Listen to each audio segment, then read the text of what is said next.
Em 12 de agosto de 2000, o submarino russo Kursk K-141, um gigante dos mares, desapareceu nas águas frias do Mar de Barents. O que iniciou como uma missão rotineira de treinamento militar, logo se tornou um dos piores acidentes submarinos da história. Duas fortes explosões atingiram o submarino, matando instantaneamente a maioria dos 118 tripulantes e prendendo os sobreviventes em um espaço frio e escuro a 108 metros abaixo da superfície do oceano. O mundo observou com apreensão a Rússia tentar resgatar seus marinheiros. Com o passar das horas, a esperança de salvar a tripulação diminuía. O que se desenrolou não foi apenas uma história de perda terrível, mas uma incrível demonstração de determinação e habilidade humana. A maior e mais cara operação de resgate e recuperação de submarinos já tentada. O Kursk não era um submarino comum. Com 154 metros de comprimento e 18 mil toneladas, o Titã da Marinha Russa possuía poder de fogo para enfrentar uma frota inteira. Mas naquele dia fatídico, uma explosão catastrófica rasgou um buraco no casco e enviou o Kursk para o fundo do oceano. Para os 23 homens que sobreviveram às explosões iniciais, a situação era desesperadora. Presos no compartimento traseiro, eles esperavam por um resgate que nunca veio. A Rússia respondeu de forma lenta e caótica. Apesar das ofertas de ajuda internacional, a Marinha Russa insistiu em lidar com a crise sozinha. Os dias passaram e a esperança virou desgosto. Quando os mergulhadores chegaram ao submarino, encontraram todos os 118 membros mortos, conforme mostrado na filmagem do momento em que os primeiros mergulhadores o alcançaram. Apesar da tragédia, a história do Kursk tomou um rumo inesperado quando a Rússia decidiu realizar um dos mais ousados resgates da história.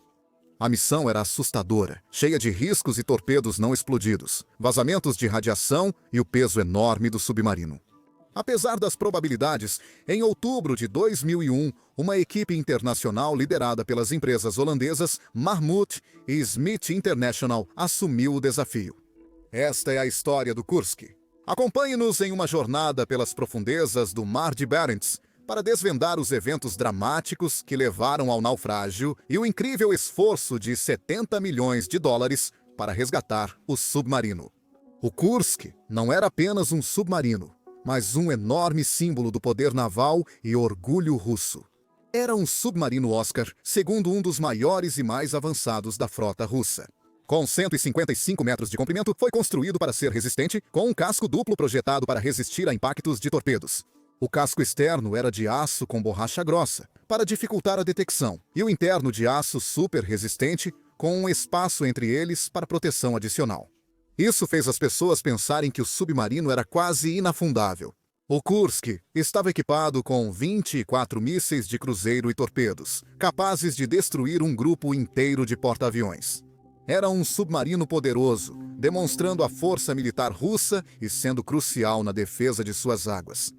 Em agosto de 2000, o Kursk foi enviado ao Mar de Barents como parte do exercício naval russo Verão Dies, monitorado de perto pelo Ocidente. O evento visava mostrar a revitalização das forças navais russas após anos de declínio. O submarino e outros ativos navais simulavam cenários reais de combate. Durante um exercício, o submarino Kursk se preparava para lançar um torpedo simulado contra o cruzador de batalha Pyotr Veliki, da classe Kirov. Às 8h51, o Kursk pediu e obteve permissão para realizar o treinamento de torpedo. A tripulação começou os preparativos para carregar e disparar um torpedo de treino do tipo 65, uma arma massiva com mais de 10 metros de comprimento e pesando 5 toneladas. Porém, às 11h29, o infortúnio ocorreu.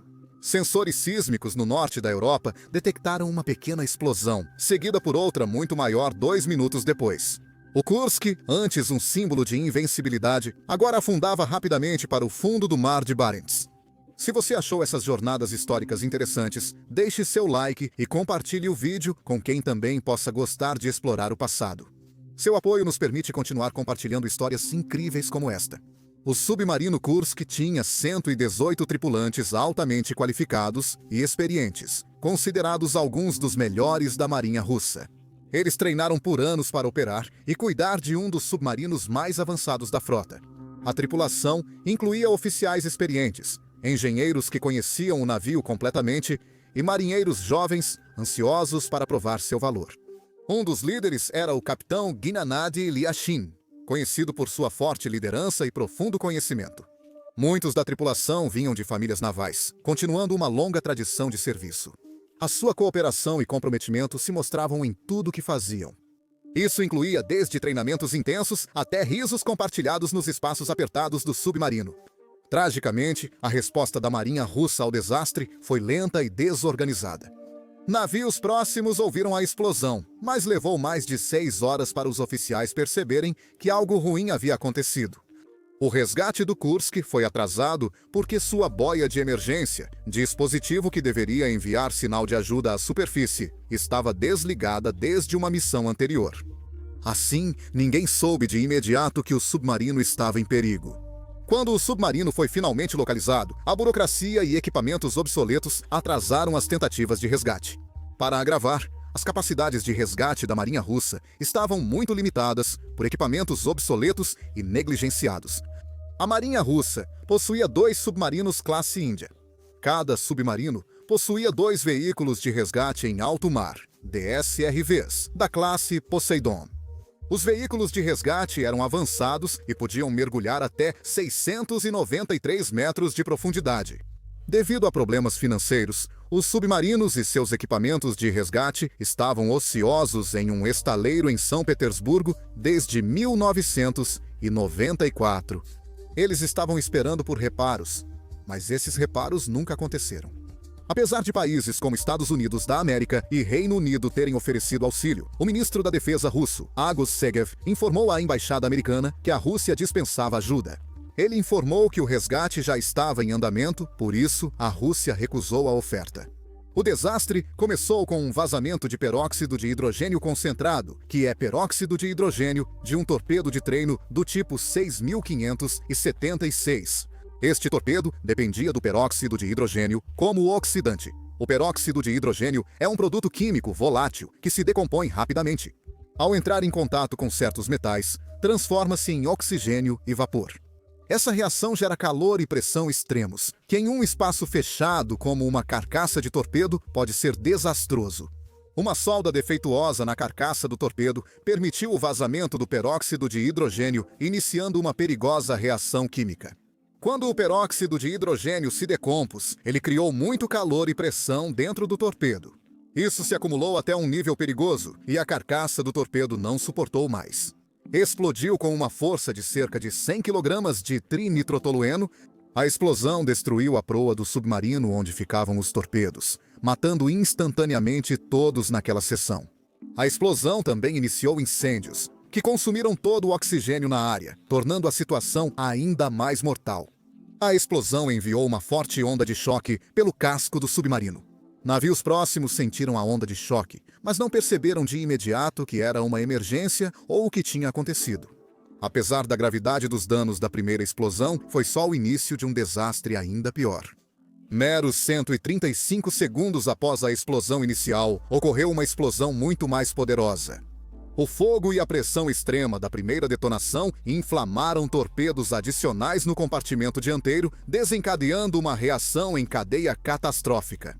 A segunda explosão foi massiva, equivalente a 2 a 3 toneladas de trinitrotolueno, e registrou um evento de magnitude 4,2 na escala Richter.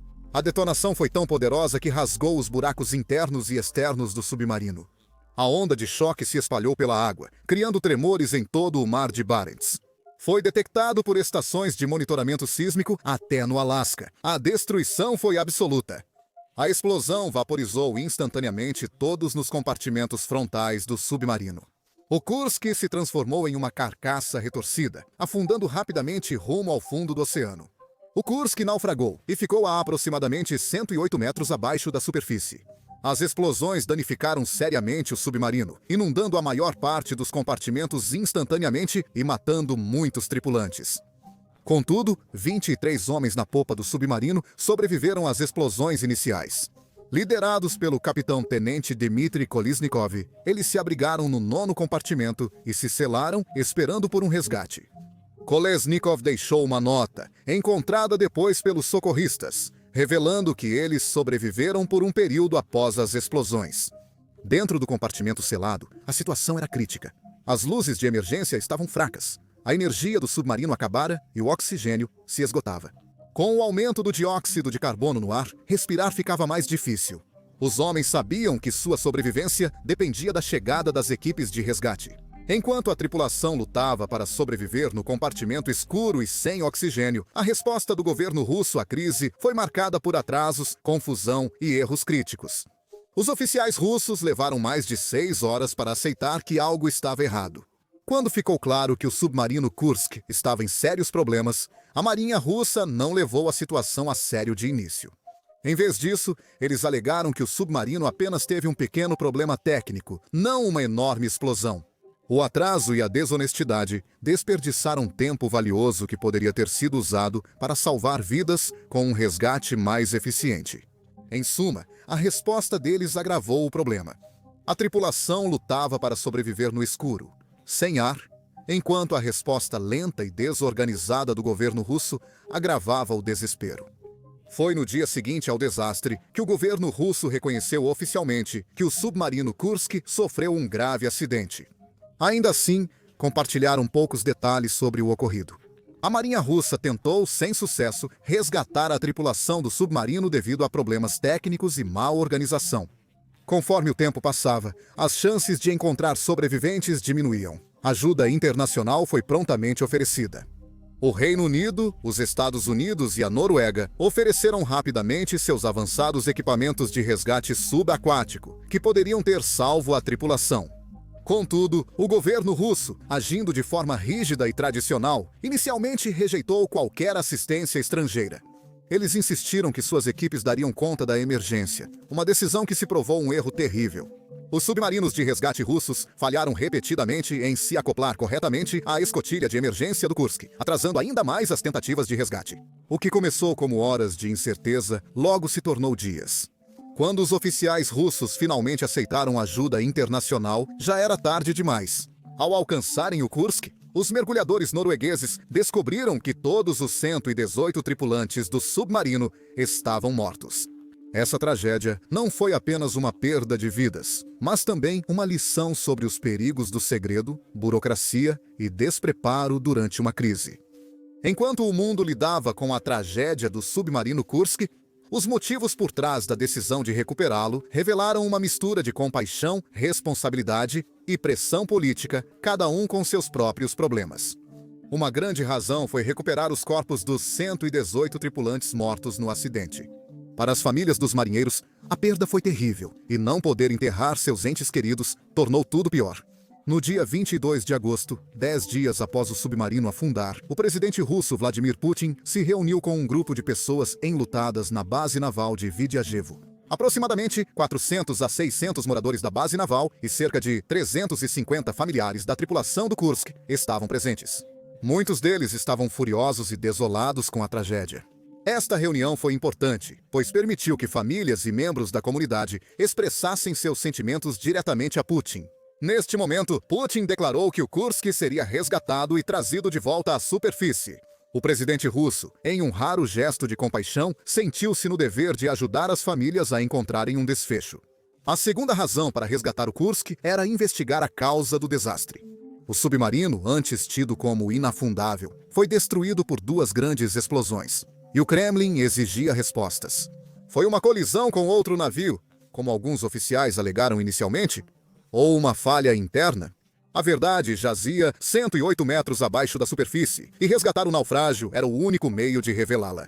Os investigadores planejaram inspecionar os destroços do submarino, especialmente a seção que armazenava os torpedos. Eles queriam determinar se as explosões foram causadas por falha interna ou fator externo. Não se tratava apenas de apontar culpados, mas de evitar acidentes semelhantes e manter a segurança de outras tripulações de submarinos russos. De acordo com o vice-primeiro-ministro da Federação Russa, Ilya Klebanov, a decisão de levantar o Kursk também foi fortemente influenciada pela necessidade de reduzir os riscos ambientais. O submarino tinha 2 reatores nucleares, e deixá-los no fundo do oceano poderia ter levado a vazamentos de radiação perigosos.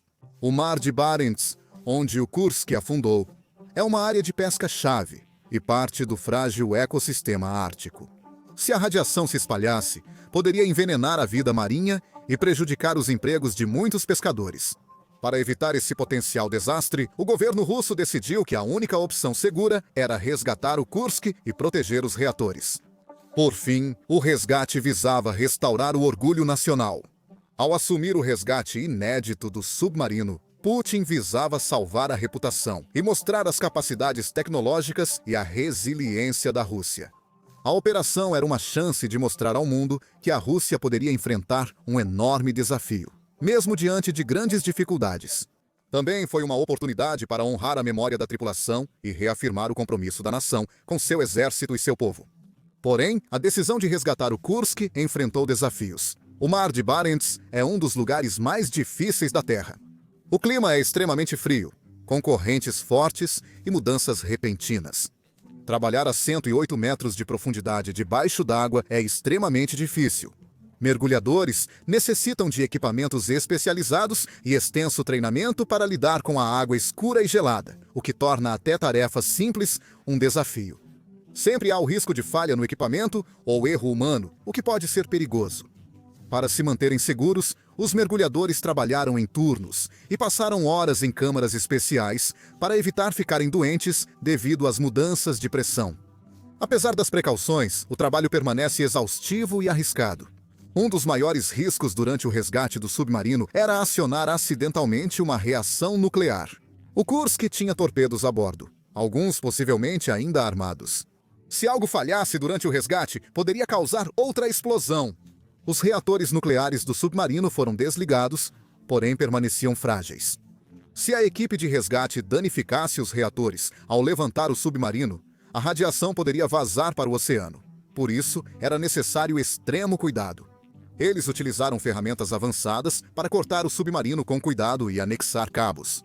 O objetivo era levantar o submarino sem desestabilizar ou agravar os danos ao navio. Desafios políticos e logísticos dificultaram muito a operação de resgate. De abril a junho de 2001, os restos do Kursk seriam inspecionados por mergulhadores e submersíveis operados remotamente. Naquela época, a Rússia pediu ajuda a especialistas internacionais, criando a Fundação KKK. A Fundação KK era uma equipe de empresas, principalmente da Holanda, como Mahmoud e Smith International. Essas empresas se uniram para enfrentar o grande desafio de recuperar o submarino russo Kursk. O governo holandês até deu dinheiro a eles para ajudar a pagar pela operação. A Fundação KK tinha como principal função gerenciar os custos e a complexa operação de içar o submarino do fundo do mar. Eles garantiram que o projeto não ultrapassasse o orçamento e corresse sem problemas. Resgatar o complexo submarino Kursk foi muito caro. E a fundação se esforçou para controlar os custos, mantendo a segurança de todos. A missão de resgate do Kursk, que custou 70 milhões de dólares, ainda é uma das tarefas de recuperação subaquática mais difíceis e caras já realizadas. Para reduzir custos, 3 empresas trouxeram tecnologia avançada e habilidades especiais para a missão. Eles precisaram criar equipamentos e softwares especializados, projetados especificamente para essa tarefa desafiadora. Uma peça crucial do equipamento era uma enorme barcaça chamada Giant 4, especialmente adaptada para transportar o submarino sob ela. Este design personalizado seria crucial para recuperar o submarino. O primeiro passo para salvá-lo envolveu verificar cuidadosamente a condição do naufrágio. O Kursk sofreu danos estruturais graves, sobretudo na proa. Uma explosão na sala de torpedos destruiu totalmente a proa do barco. Oficiais russos preocupavam-se com perigos como torpedos não detonados. Devido aos riscos, eles decidiram que seria muito perigoso levantar o submarino inteiro de uma só vez. Ao invés disso, planejaram cortar a seção frontal muito danificada e recuperar o restante da embarcação. Mergulhadores especializados e veículos subaquáticos controlados remotamente foram enviados para estudar detalhadamente o naufrágio. Suas principais tarefas eram verificar a integridade do casco, decidir se era seguro cortá-lo em pedaços menores e escolher os melhores pontos para conectar o equipamento de elevação. Como o submarino estava em péssimas condições e o trabalho era arriscado, eles planejaram com cuidado e foram devagar para evitar erros. Em agosto de 2001, o projeto entrou em fase operacional, com a chegada de equipamentos personalizados ao Mar de Barents. A proa do Kursk estava gravemente danificada por uma explosão, com pedaços de torpedo ainda dentro, tornando-a extremamente perigosa.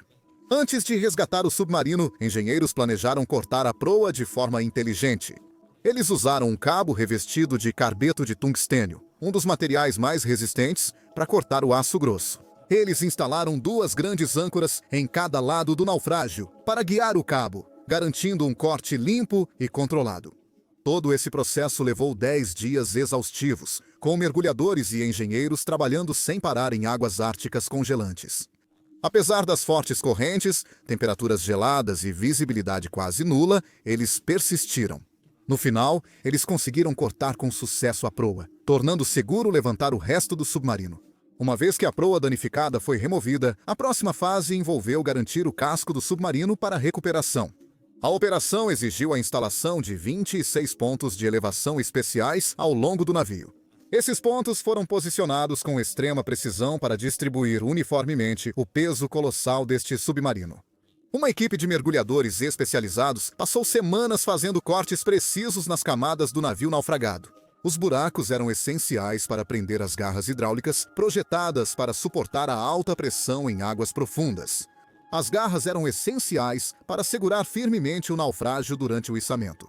O Mar de Barents é um lugar difícil para trabalhar devido às fortes correntes, mudanças repentinas de temperatura e clima severo. Tais condições levaram a tripulação e equipamentos ao limite. Apesar dos desafios, a equipe conseguiu montar o equipamento de elevação necessário. Isso foi uma grande vitória porque o projeto levou meses de planejamento e muito esforço para ser realizado. Com o Kursk finalmente preparado, iniciou-se a fase mais crítica, a elevação do próprio submarino. A operação dependia do Gigante 4, a principal plataforma de elevação. Este enorme navio foi modificado para acomodar o Kursk, incluindo arneses personalizados para transportar o casco do submarino com segurança. O sistema de elevação usado para levantar o submarino Kursk era composto por 26 macacos hidráulicos resistentes. Os macacos pareciam músculos gigantes capazes de levantar objetos pesados.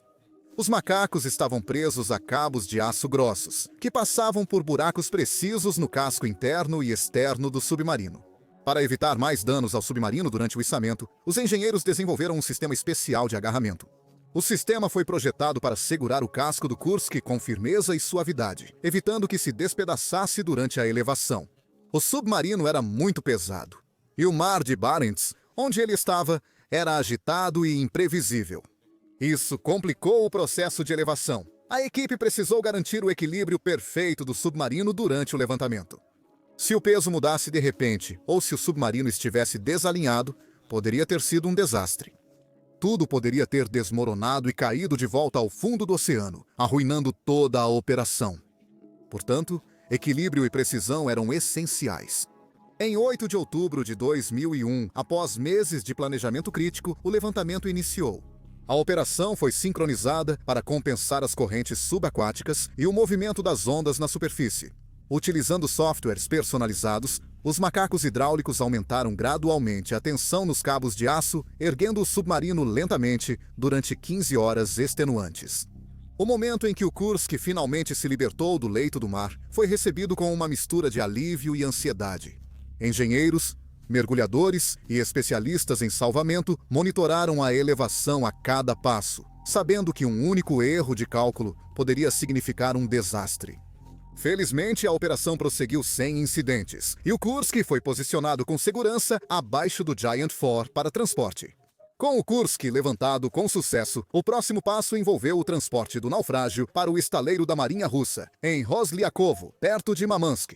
Aqui ocorreria o exame forense e a recuperação dos restos da tripulação. O Giant 4 levou o submarino para o dique seco flutuante. Medidas adicionais foram adotadas para assegurar um acoplamento estável. 2 pontões massivos foram colocados sob a barcaça, elevando-a em 20 metros. Após o alinhamento no dique seco, os pontões foram mais inflados, permitindo aos engenheiros desacoplar o Kursk do aparelho de elevação. O submarino foi cuidadosamente baixado no dique seco. Especialistas forenses e investigadores navais iniciaram seu trabalho solene. A recuperação do Kursk estabeleceu um recorde mundial para o objeto mais pesado resgatado de tais profundidades. A operação demonstrou avanços extraordinários em engenharia subaquática e colaboração internacional. A recuperação do submarino Kursk foi uma missão extremamente difícil e arriscada, mas foi um grande sucesso no final. Mostrou a criatividade, determinação e engenhosidade humana, mesmo diante de desafios quase impossíveis. A perda do Kursk e sua tripulação foi uma tragédia terrível e um dos piores momentos na história naval. O esforço para recuperar o submarino mostrou que as pessoas podem se unir e fazer coisas incríveis, mesmo contra as probabilidades. A missão revelou nosso profundo anseio por respostas, homenagear os que perdemos e testar os limites do que podemos realizar, mesmo nos locais mais sombrios e severos do oceano. A investigação oficial descobriu que a primeira explosão no submarino aconteceu porque um torpedo vazou combustível de peróxido de hidrogênio altamente concentrado. O químico reagiu mal com o latão e cobre dentro do torpedo, causando uma grande explosão. Apesar de séria, a primeira explosão não foi tão grande quanto a segunda. A segunda explosão foi muito pior, porque envolveu vários torpedos explodindo ao mesmo tempo na parte frontal do submarino. A explosão massiva destruiu a parte frontal do submarino, matando a maioria da tripulação instantaneamente. A Marinha Russa foi muito criticada após o desastre. As pessoas criticaram as regras de segurança obsoletas da empresa e sua má gestão da crise. Eles demoraram para enviar ajuda, rejeitaram ofertas de assistência internacional e desinformaram o público sobre o ocorrido. Isso deixou as pessoas ainda mais chateadas, especialmente por nem sequer ser uma missão real, o que tornou a situação mais triste. Um exercício de treinamento transformou-se em um dos piores acidentes de submarino já registrados. Uma das decisões mais árduas com o desastre do Kursk foi deixar a proa do submarino submersa. Essa parte dos destroços continha a sala de torpedos. Içar o submarino era considerado muito arriscado devido a possíveis explosões residuais. Especialistas suspeitavam que o governo russo não desejava levantar a seção frontal do navio, pois isso poderia expor falhas graves em sua construção e manutenção. A área se tornou uma zona monitorada por cientistas ambientais, que verificam possíveis vazamentos de radiação ou outros efeitos perigosos do submarino afundado. O governo russo disse que os destroços não eram uma ameaça imediata. Mesmo assim, muitos cidadãos temiam a possível contaminação prolongada das águas adjacentes. Durante o reboque do Kursk para o dique seco, os trabalhadores iniciaram a triste busca pelos restos mortais da tripulação. Aqui foram recuperados artefatos pessoais como cartas, relógios e outros pequenos pertences que sobreviveram à devastação. Entre as descobertas mais desoladoras estavam as notas do capitão-tenente Dmitry Kolesnikov.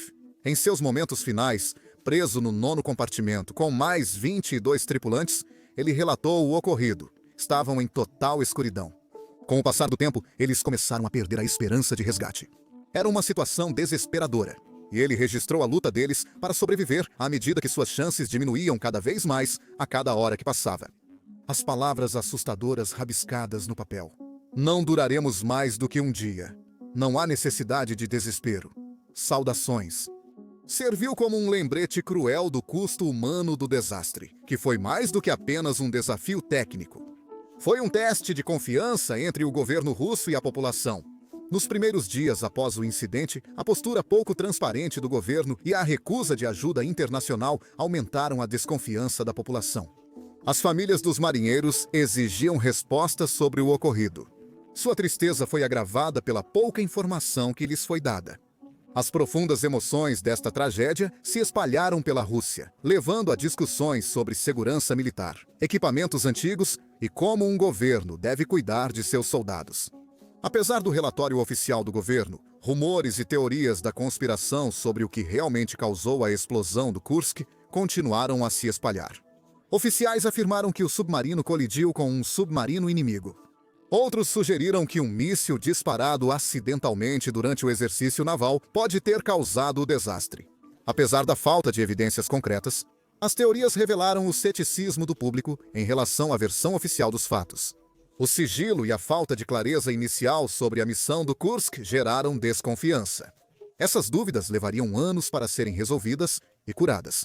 Posteriormente, as operações navais russas passaram por mudanças significativas. Os fundos foram alocados para modernizar a frota, aprimorar o treinamento e melhorar os protocolos de comunicação. A cooperação internacional e a segurança marítima foram reforçadas com acordos para respostas mais rápidas em acidentes futuros com submarinos.